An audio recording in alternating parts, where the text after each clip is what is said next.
All right, well, quiz today. So I know you have a lot of midterms and stuff, but you guys have a quiz at the end of class today. And let's see, I'm gonna pull it up right now. Not in front of you, but check how many questions it is again. I tried to make this more manageable for your time this time around. So we have it's multiple parts again. There's 3 questions, but basically what it's going to be like is for the first question, I'm going to give you some vectors. Don't thank me yet, okay? I tried to make it shorter. We'll see how you guys do though. Okay, so I gave you, for the first question, 2 vectors, and basically, I'll tell you what size should we get with this element by element multiplication, and you're just going to write out whatever the size should be. And then the second part for that question is going to be, can we do matrix multiplication? And if we can, then what size should we get? So this quiz, that's question 1, but before I continue, this quiz is mostly going to be on, can you look at the vectors that we have or the matrices, and can you determine just from looking at them what the size is going to be and if we can do it. So we'll do some examples right now as well. Then the second question, you have a vector and a matrix, and again, it's the same kind of thing. What size should we get for the element by element multiplication? And then the second part is, can we do matrix multiplication? And if we can, what size are we going to get? And then the third question, we have 2 matrices, and same thing. Can we do matrix multiplication and what size should we get? So basically, time-wise, you could write out all of these vectors and matrices in MATLAB, but that's going to take up more time. So you need to keep that in mind. Really, you should be able to look at this and look at these vectors and or matrices that you have and determine if we can do the operation or not and what the size should be.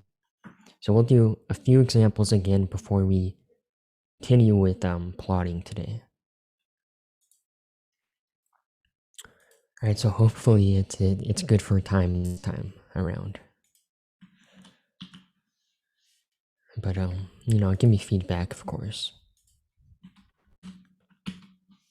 All right, so this is kind of what the quiz is going to look like. It's not obviously typed in MATLAB, but this is kind of what it's going to be like, right? So in this case, we have 2 vectors here. We have a row vector and a column vector. And basically, I'll have like A1 and A2. Those are, 2 parts for one question. And then, B1 and B2, that's another part. I'll show you the actual format for the quiz right before we start, so we can kind of, make sure everyone feels good about the format. But this is what it's going to be like, okay? So we have a row vector, and we have a column vector, and I'll ask you, what size should the result be for this element by element multiplication, for in this case, A times B? So don't say it out loud right now, or don't comment it. I want you guys to think about it, and think about what the size will be and kind of write it down in your own script and continue on with all of these other questions too. So I will give you 5 minutes, okay? This will kind of be a little test run too for the quiz. Okay, so I'll give you 5 minutes, and we'll make it 4. Okay, I'll give you 4 minutes to work on this. That should be plenty of time. Okay, so work on this by yourself.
Okay, so you're gonna have 2 minutes left.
All right, 1 minute. Hopefully, honestly, probably a lot of you are already done. I would hope so.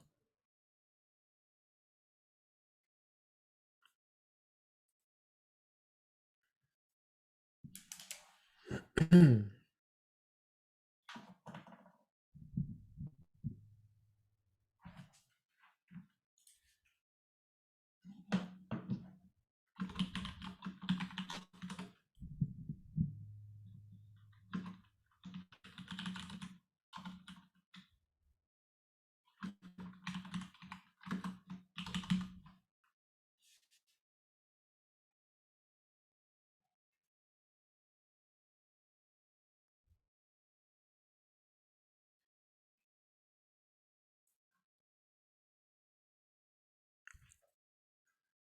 10 seconds.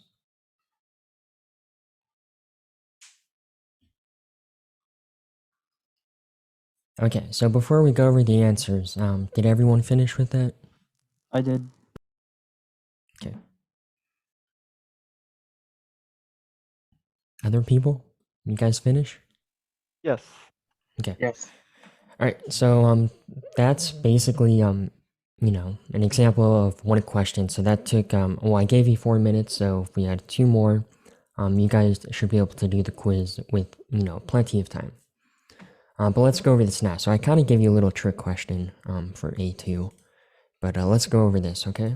So first one we have is element by element multiplication of A times B.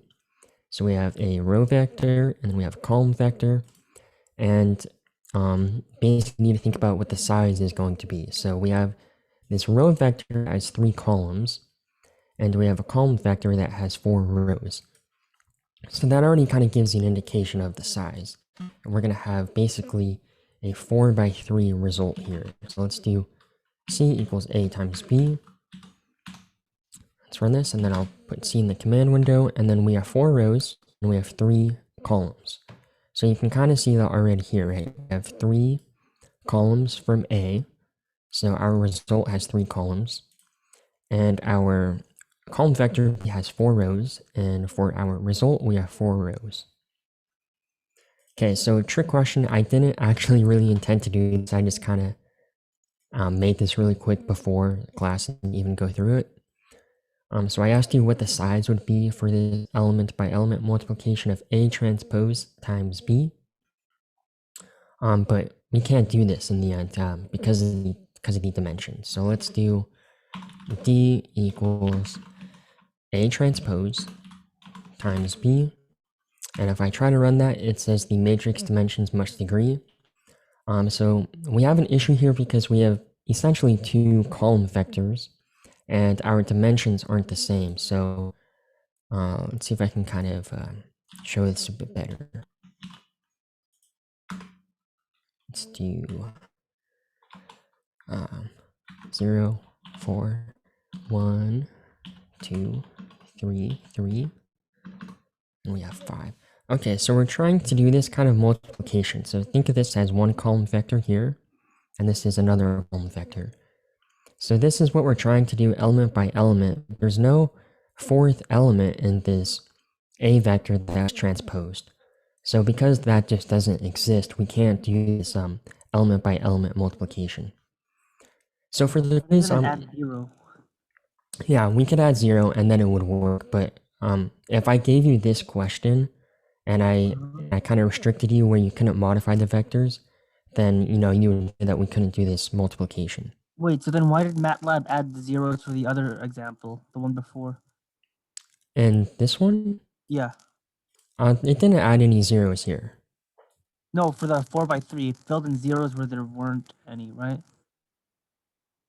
If we type in C here, it was doing 0 times 4 for this, and then times 2, 0 times 3. Yeah. Okay. So on the quiz, I didn't give you, I'm 99% sure, I didn't give you any trick questions like this. I just looked it over too. So, for the quiz, if I say, tell me the size of this element by element multiplication, you can do the operation. And so I expect you to tell me what the size would be. So for this question up here, on the quiz, you would have said, we're going to get a size of 4 by 3. Okay, so again, I'm going to go over the format because it's filled blank like all the past quizzes, but I'll go over the format before we do the quiz so everyone knows what to expect. Okay, so next one we have, can do the matrix multiplication of A times B? And if so, what's the size going to be? So personally, you can look at this just, with your eyes, of course, and you can just tell by yourself if we can do this matrix multiplication or not. But if you really want to be thorough, just simply type out the size of each vector we have here. So we have vector A, that's a 1 by 3. We have 1 row and 3 columns. And vector B is 4 by 1. We have 4 rows and 1 column. So remember, if we want to see if we can do matrix multiplication, we look at these inner numbers. And if they match, we can do it. If they don't match, we can't. So these, obviously, they don't match. So we are not going to be able to do this. So just to show you though, we could do A times B. We try to run it, and then it gives us an error. Wait, what are the specific rules for if you could do element by element multiplication? To write all those out, there's like a lot of cases, I guess. So you have to kind of look at the dimensions that you have for element by element multiplication and then kind of assess if you can do it or not. So, that's why I kind of had these two different examples here. We could do it in the first one because we had indices that kind of matched. We could do multiplication each index that we had, but for this second example, we were missing, the fourth index in that vector A, so we couldn't do it. I see. All right. Yeah. So good question. If it doesn't write it out.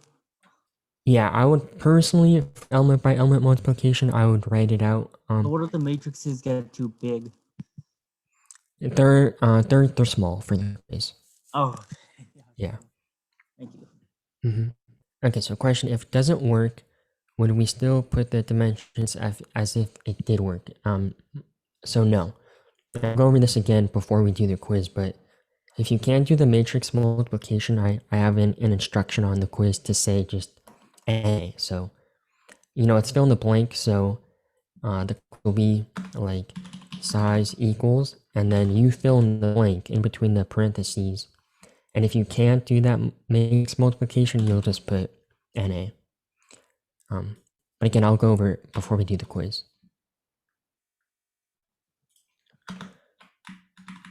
Alright, so last one, can do matrix multiplication of B times A. So again, we can write out the size. Personally, I would recommend that you do this just so you're very sure that you can do it, or that you can't. So we have B, that's a 4 by 1, and then we have A, that's a 1 by 3. So this time, the inner numbers, they do match, they're both 1, so we can do it. And then the size, we look at the outer numbers, which is 4 and 3. The size is going to be 4 by 3. So the quiz, again, I'll say, can we do B2? That's the question. and you would fill in the blank yes, and then I have after that size of, and then you fill in the blank in these parentheses, so it would be 4 by 3. All right, so any questions?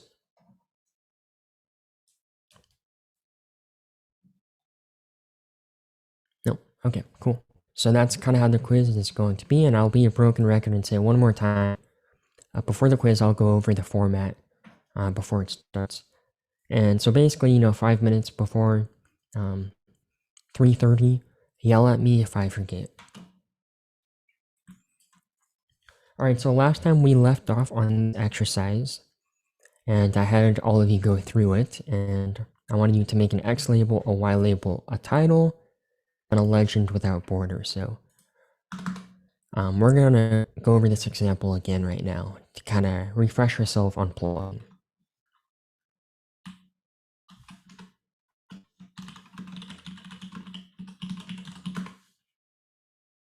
All right, so we have to plot these functions y and z along an X domain that goes from 0 to 4 and has 1000 elements. Alright, so we'll do X equals length space. We start at 0, we go to 4, and we have 1000 elements. Then we have Y, so that's going to be 8 times E, so we put EXP, and then in parentheses we're going to have -2 times X, and we have X squared, so remember X, it's a vector, so X squared is essentially X times X, so we have to do element by element multiplication. So I'm going to put a period and then square it.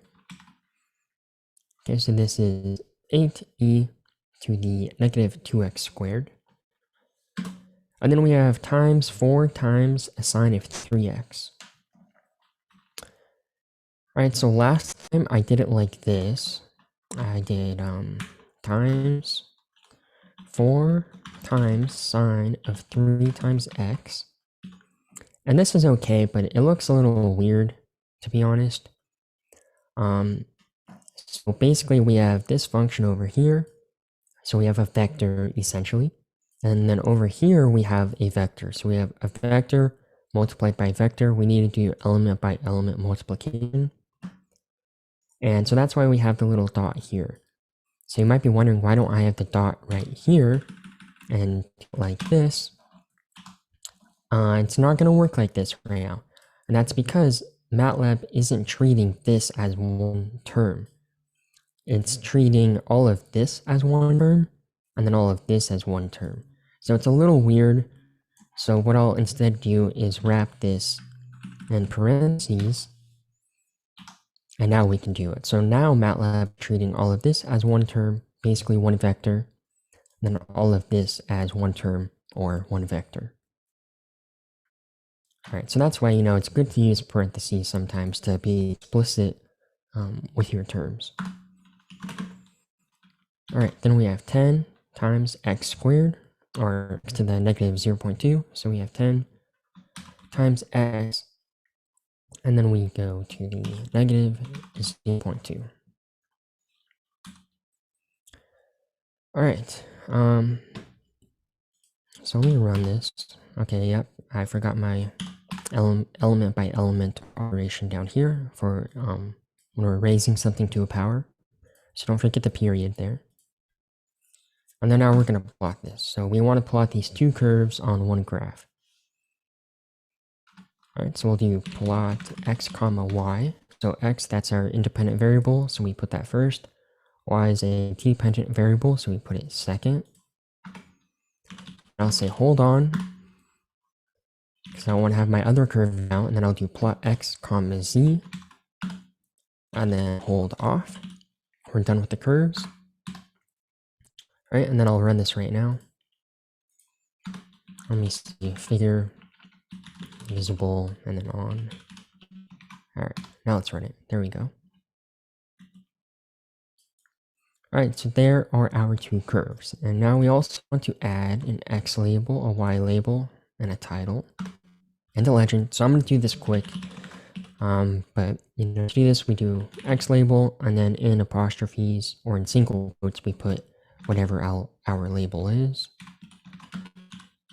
We can do Y label. No, plotting is not on the quiz. The quiz is only element by element multiplication and matrix multiplication. No, Y label, we have functions, doesn't matter. And then title, whatever. Okay, here we go. And then legend, we're going to do, okay, this is important now. I'm actually going to hold off on the legend real quick. So let's run this. All right, so here we go. We have our X label, and title. So last time, right before we left, I briefly mentioned how we have curly braces for our exponent term. Didn't want to do that. Okay, so you see we have curly braces for this exponent term, and we have curly braces for this exponent term. So the curly braces matters for the formatting.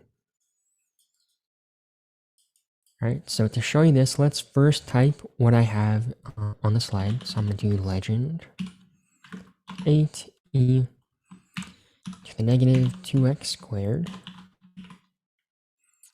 times 4 sine of 3x. And then our other curve that we have is 10x to the negative 0.2 times x. Okay, and then the first argument that we have in this legend line is the first thing that we plotted. So the first thing we plotted was x comma y. So remember y, that's our dependent variable, and that was right here. So I'm going to put that as the first argument in the legend. And then the second thing we plotted was z. So I'm going to put that as the second argument for the legend. All right, so now if we run this again, now we have our legend up here. You see blue, that corresponds with that curve. Red corresponds with this curve for our functions. Okay, so let's talk about why we needed the curly braces. So you see the formatting here is good for the terms that are exponents. If I take this line, I'm going to copy it, paste it down here. Let's say that I used parentheses, right? If I do that, then our formatting isn't going to be correct anymore.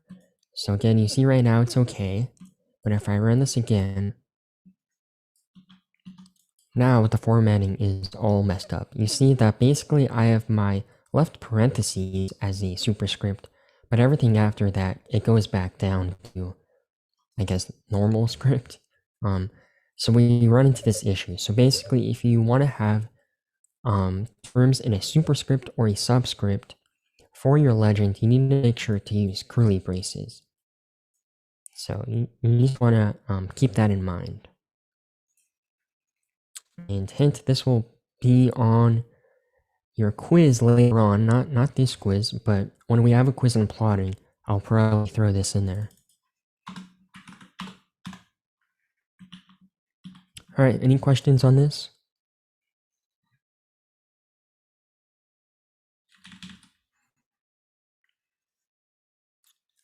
If you do a square bracket,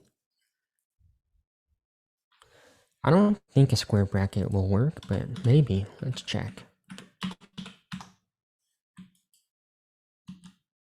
Yeah, square bracket doesn't work. So the curly braces, it's actually kind of, well, I think it's related to LaTeX. So if you guys use LaTeX, maybe you're familiar with it. So you need to be sure to use curly braces. So a script that would be, let's do this right now. Let's say we have 4. We'll make it really weird. 4 subscript sine of 3x. So a subscript with this underscore, and then whatever we want in that subscript term, we put all of that in curly braces.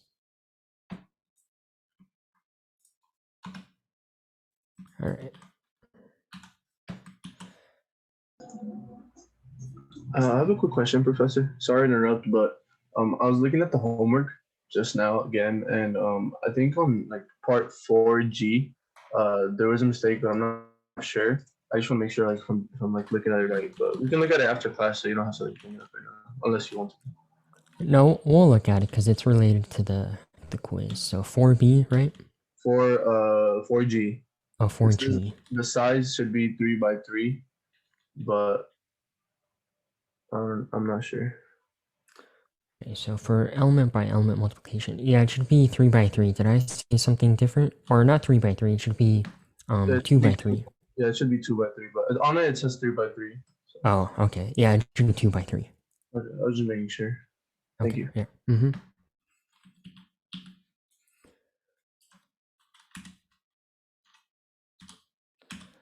All right, so let's talk about exporting figures. So, this isn't going to be on a quiz or anything like that, but this will be useful for your project and, just useful in general, really. So, if you're taking a lab right now, like 306A or whatever lab, you want to make sure that you export your figures correctly so they look nice. So one way we can do it is using a GUI. So we can use a graphical, user interface, and we can export it that way. So to do that, I'm going to run my script. We get our figure here. And at this point, I'm going to go to File and then to Export Setup. So I have all of the steps in the slides in case you forget, but I'm going to go to Export Setup. And something that I personally do is I click on Rendering over here under Properties. And then I change the resolution. Instead of auto, because usually I find that it's not good enough. So I changed the resolution here to 300, and that's 300 dots per inch. And that's usually pretty good for the resolution. And then you click on Export. And it's going to be in the current directory that you're in right now. So it's going to be where your script is stored in and everything else in that folder. But by default, MATLAB saves this as a .fig, which is basically a MATLAB figure. So if you wanted to open up this figure again in MATLAB, you could, and it would look exactly like this box here. But if you're saving this for like a lab report or something, you want to go to export and save it as like a .png or .jpeg, or even better, you can save it as an SVG, which is a scalable vector graphic. So vectors, if you guys are familiar with it, a vector graphic is really, really good. There's no pixelation with vectors. So I would recommend an SVG, but you can save it as a PNG and that looks really good too. So figure example, sure. All right, so that's going to save, and you can see that it popped up over here in my current folder.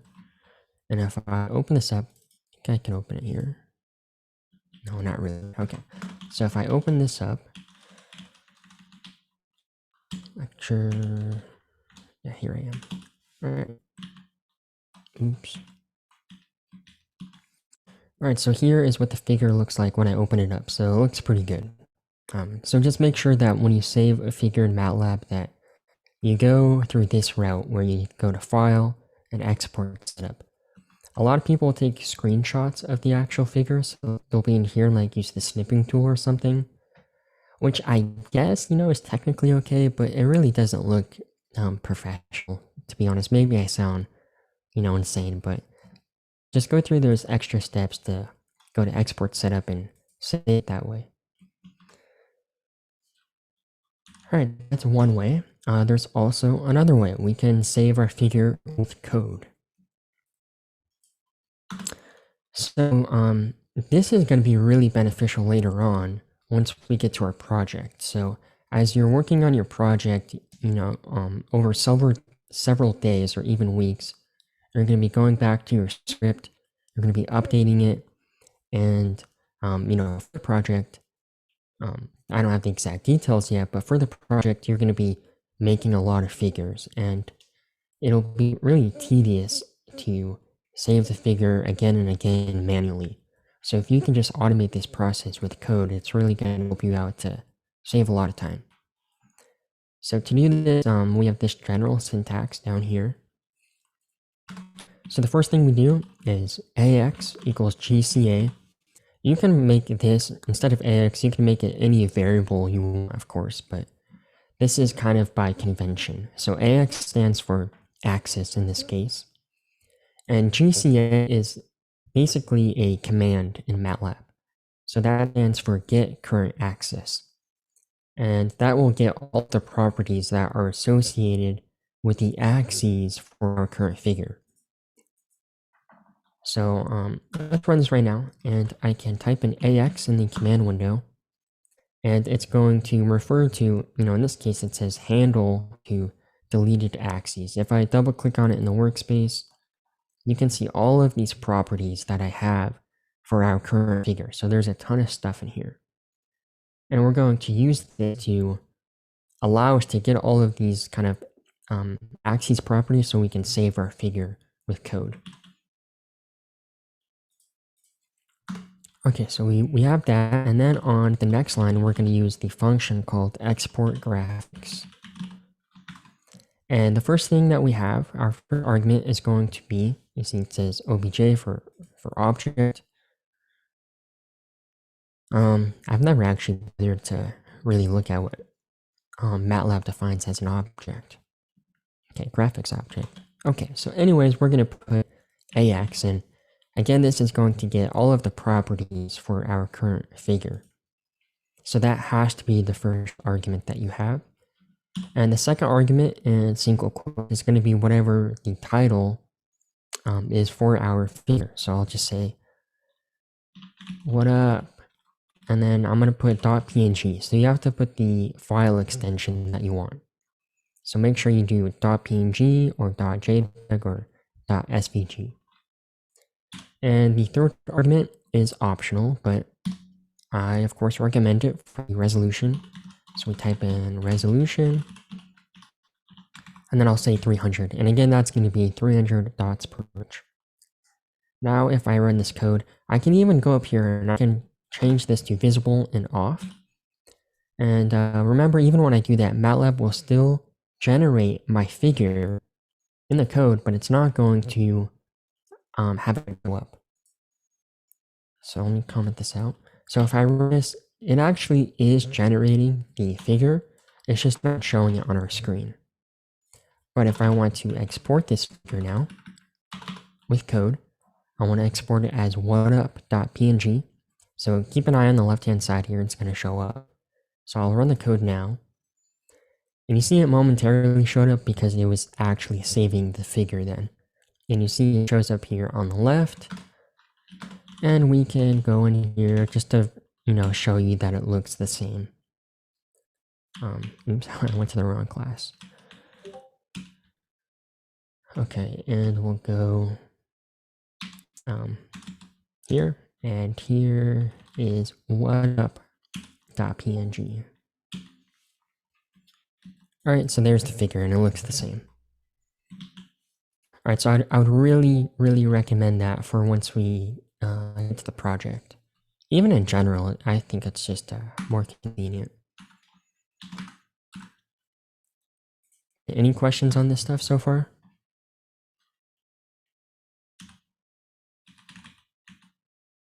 Okay. Alright, next thing we do, kind of, going back to, I guess, more important stuff now. This is mostly, cosmetic stuff for saving your figures, but we'll talk about having multiple figures show up at one time. So we've actually been doing this so far by using the visible command, but we can also use the figure command instead. Well, we're going to be using figure and visible on or off. We've been doing that, but we can also just name our figures with whatever number we want to assign it to. Okay, so by default, if I just said like plot x, y, and later on I was plotting something else, only one figure would show up at a time. So to prevent this from happening, if I want multiple figures to show up at a time, I can call my first figure, figure 1, and below I can call the second figure, figure 2. And then both of them, if I run the script, both of them are going to show up at the same time. And instead of doing that, we can use what we've been doing so far, which is figure and visible on or off, and it'll be the same kind of thing.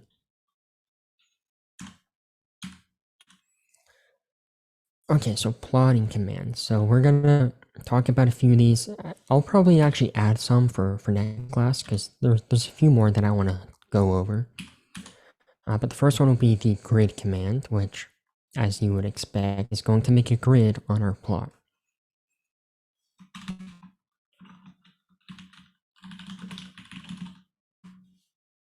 Alright, so let's do... Or actually, I'm going to use the same plot that we have up here. Because I think that's what... Actually, no, I wasn't plotting that. Whatever, it doesn't matter. I'm going to go back up to this figure that we plotted. And if I want a grid on there, all I have to do is type grid. Okay, and then there we go. We have a grid along our x-axis and a grid along our y-axis. And next time I'll go over how to just have grid lines on either the x-axis or just on the y-axis. Let's see if I remember right now. I think it's ax.y grid. Let's see if I'm right. Oh, I need to delete this. Nope, I'm not right. So I forget, but it's something like this, okay? So we'll save that for next time. Okay, so by default, when I run this MATLAB, it automatically assigns an aspect ratio for this figure. And usually it's pretty good and we don't need to change it, but occasionally we do want to change it. So to do that, we can use the axis command. So here I'm going to use the same figure that we have here. So let's go back and we'll get the code for this figure. All right, here it was.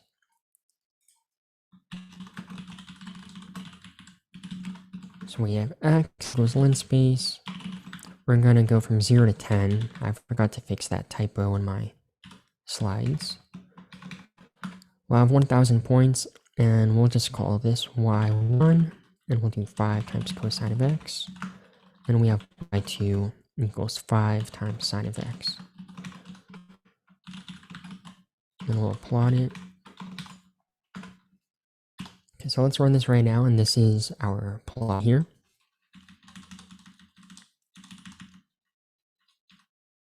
And so currently, we see our cosine wave here going throughout the entire figure, right? So where it first starts, our image is constrained right there, and it's constrained on the peaks as well, and it's constrained over here.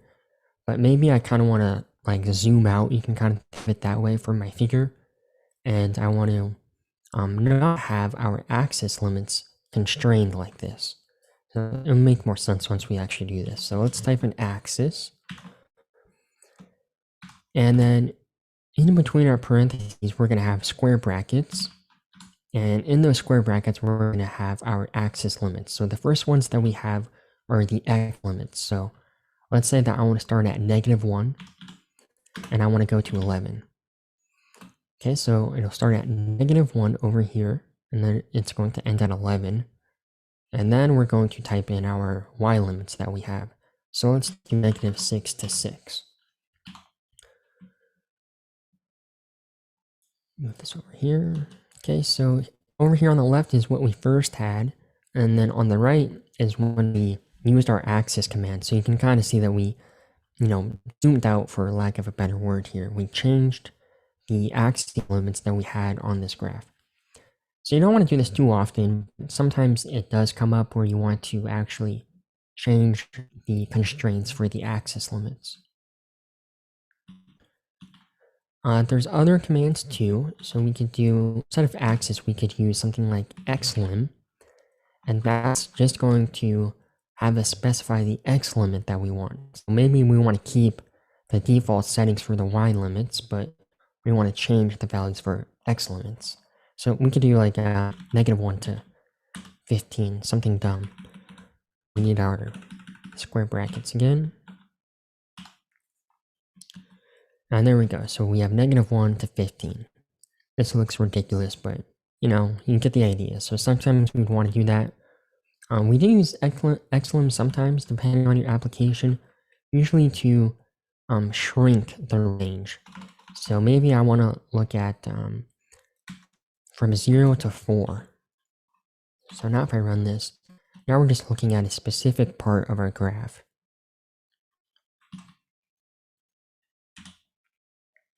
Okay, so other axis commands, we could do axis square, and that's just going to make sure that our aspect ratio is square. Axis equal is going to scale our ticks on our graph, so they're going to be equal on each axis. And we could just use axis auto, which is by default, and that'll go back to the auto scaling. So we don't mess with the axis too much, but if you're adjusting anything, usually it's going to be the range that you have for your x limit and your y limit. Alright, plotting a single variable. Not going to be doing this too much either, but we can go over it. Really, I should say like vector. So here, let's say we have y, and we're going to assign that to random values. So we're going to use our function rand. So if I have y equals rand 1, 20, that's going to generate a row vector where we're going to have 20 random values. So we're going to have 20 elements in here that are going to range from 0 to 1. And then if we want to plot this, if I do plot, I'll just say plot y. This is going to plot all of the values that we have against our indices.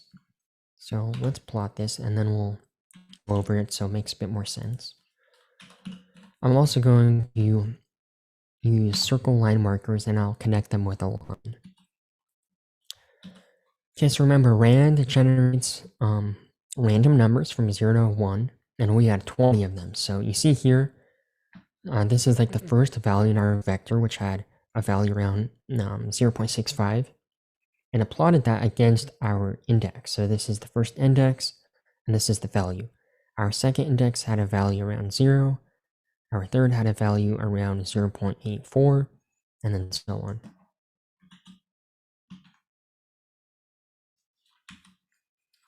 Plotting complex numbers, also probably won't be doing this often throughout your classes, but still good to know.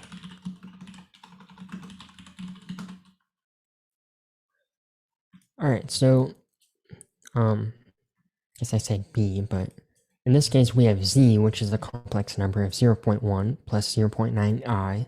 So we can plot this, and we're going to get a plot that looks like this. So we're going to have our complex number. If we plot it, it's going to plot the imaginary parts versus the real parts. So you see the real parts, they're on the x-axis, and then the imaginary parts are along the y-axis.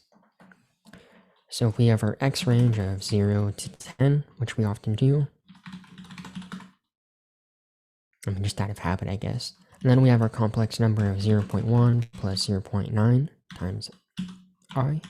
So we have our real component here, and then we have our imaginary component over here.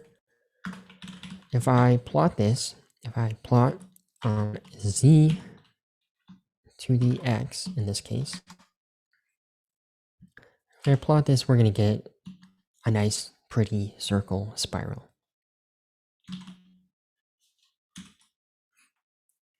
Okay, so now to something more useful is plotting polynomials. This is something that you'll probably use actually pretty often. Fairly often. So let's first have an x range here. Let's go from 0 to 10 again. So this is our x domain. And let's say that we have a polynomial here of 50x cubed plus 20x squared plus 5x plus 9. So, you know, oftentimes you'll have some polynomial and you're going to want to plot it, but you want to make sure that your line is nice and smooth. And remember that to plot stuff in MATLAB, our vectors have to be the same length. So here, currently on our script, we have x is going from 0 to 10, and we have a step size of 0.01. I'm just going to comment that stuff out. And I'm going to comment this stuff out too because I'm too lazy to type. And put you off. Okay, so currently we have x from 0 to 10. And this has a length of 1001. So there's 1001 elements in x. So if I have a polynomial here that's 50x cubed. So we have 50x cubed plus 20x squared plus 5x plus 9. How are we going to plot this, right? So currently, this represents a polynomial, but if I wanted to plot p along our independent range x, I can't do this currently. So x has 1001 elements, and p has only 4 elements, right? So there, MATLAB isn't really interpreting this as a polynomial if I was going to plot it right now. It's just treating it as some row vector that has 4 values in there.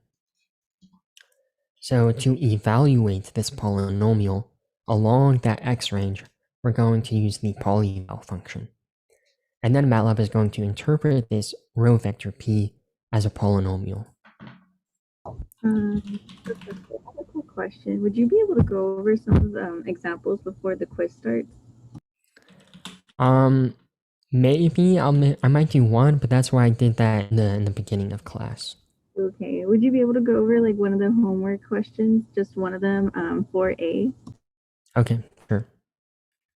Yeah, so remind me, or I guess I'll just do that after this exercise, actually. Thank you. Okay, so again, polyval is going to evaluate the polynomial that we have, in this case, p, along that x domain that we have. So I'll do polyval, and then our first argument is going to be the polynomial that we want to evaluate. So we have p. Then the second argument is going to be the x domain that we want to evaluate that polynomial on. So in this case, that's x, which we defined right here. And then if I want to plot this polynomial now, I'm going to do plot. We put our x domain first. And then we're going to have our polynomial that we just evaluated. So in this case, that's a variable called poly. So if I run this now, I need to type in visible, figure, visible on. And then here is our polynomial that's now evaluated for this x range. So we get a nice smooth line here.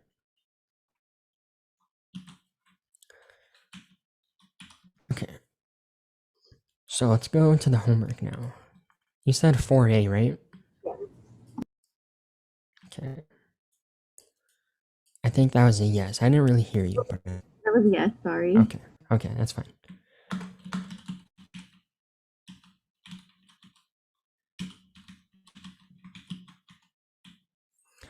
Okay, so 4A. So we have, before confirming with MATLAB, what size do you expect to see for the output for the following element by element multiplication if we can't do the operation state y. So this is similar to one of the examples we had earlier, which is A2. So I want to do element by element multiplication of A times B. So we have 2 row vectors, and they're different lengths. So this is going to be basically a case of not having enough indices to do this element by element multiplication. Let's review. Okay. A equals 1, 2, 3, 4, 5. B equals 2 and 5. Now let's say C equals A times B. Okay, so you see that it says matrix dimensions must agree. So it's similar to what we did in the very beginning of class. Basically, we don't have enough indices in B to do this operation. So MATLAB is trying to do this element by element again. So it's doing 1 times 2. That's fine. So let's do it like this. So it's doing 1 times 2. So it goes, okay, that's 2. And then it's doing 2 times 5. That's 10. We're good so far. And then it gets to 3.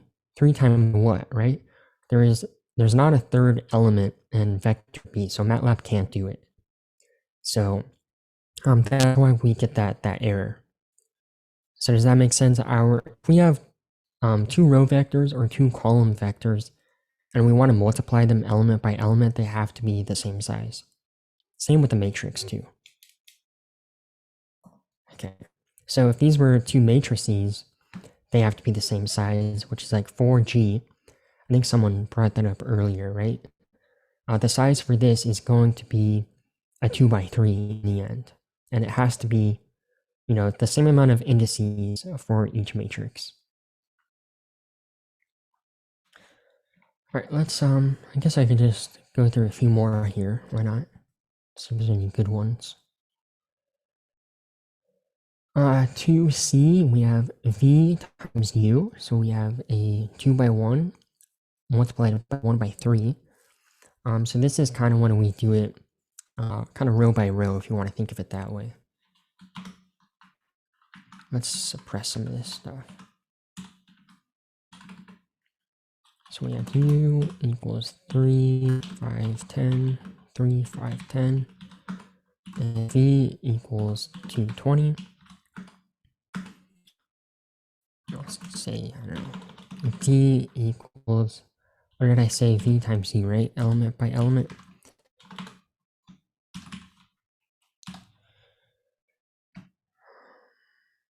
Yeah, you need to comment this because of that error.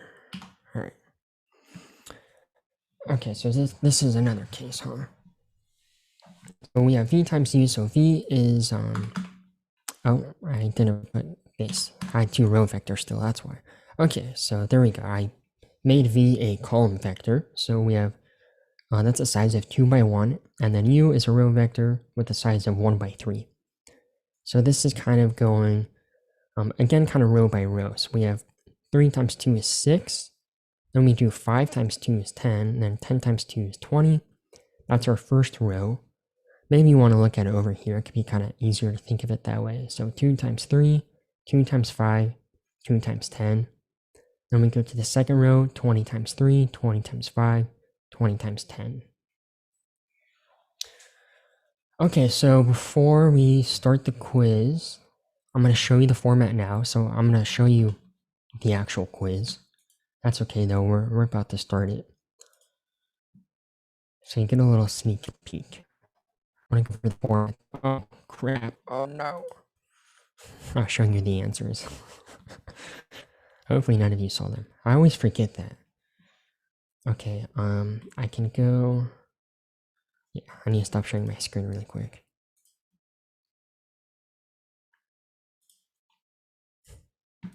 I did that a few times last semester too. I always forget.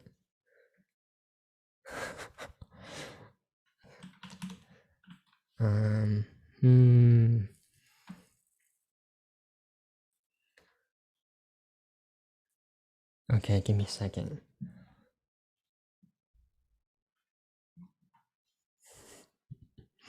Okay, I'm gonna take a picture.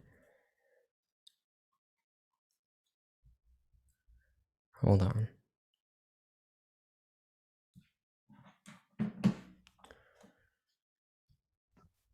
Okay. I'm going to delete all my answers really quick. I don't want to question.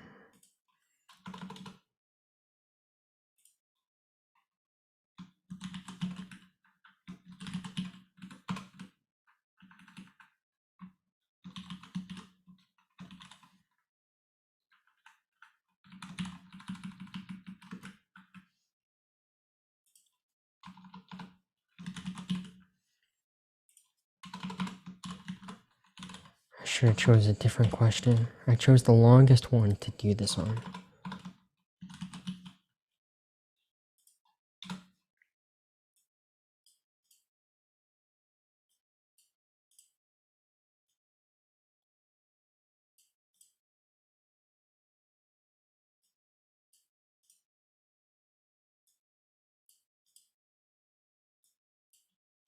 Okay. Alright, let me share my screen. Okay, so this is what it's going to look like.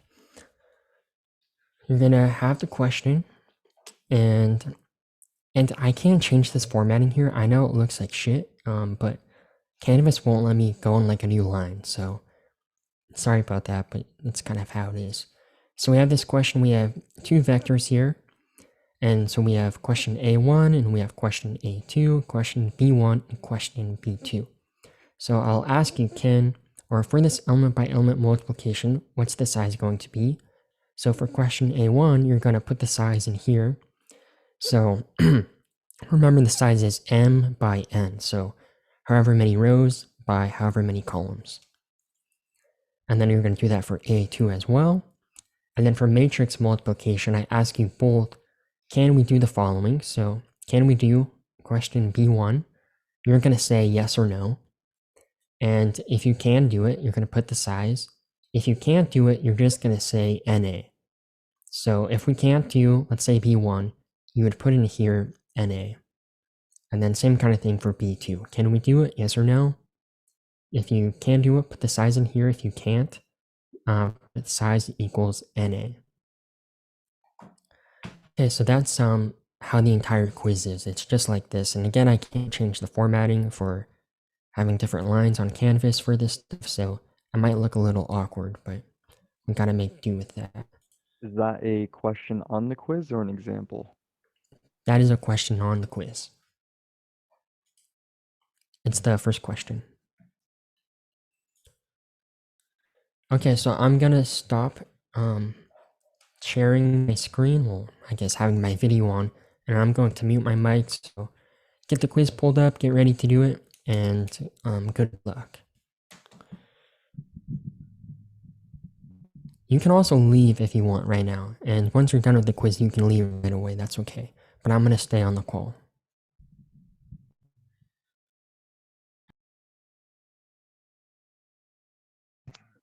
Patrick, I have a question. Why does it say quiz 2 when you were showing that question example? Oh, because I forgot to change the title. Oh, okay, all right. It's pretty much the same thing. Yeah. It's gonna be I just like I just showed you. I'm sorry? The quiz is like I just showed you right now. Oh, okay. 'Cause I noticed that you changed the format of the quiz like a little bit. Yeah, I mean for this quiz it had to be different. Mm.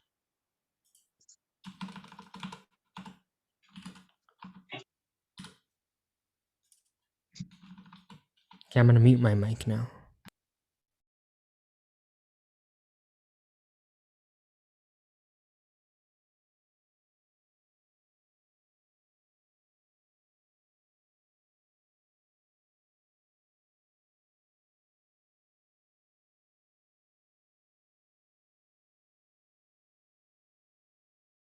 Oh, Patrick, after I'm done with my quiz, can I talk to you for a bit?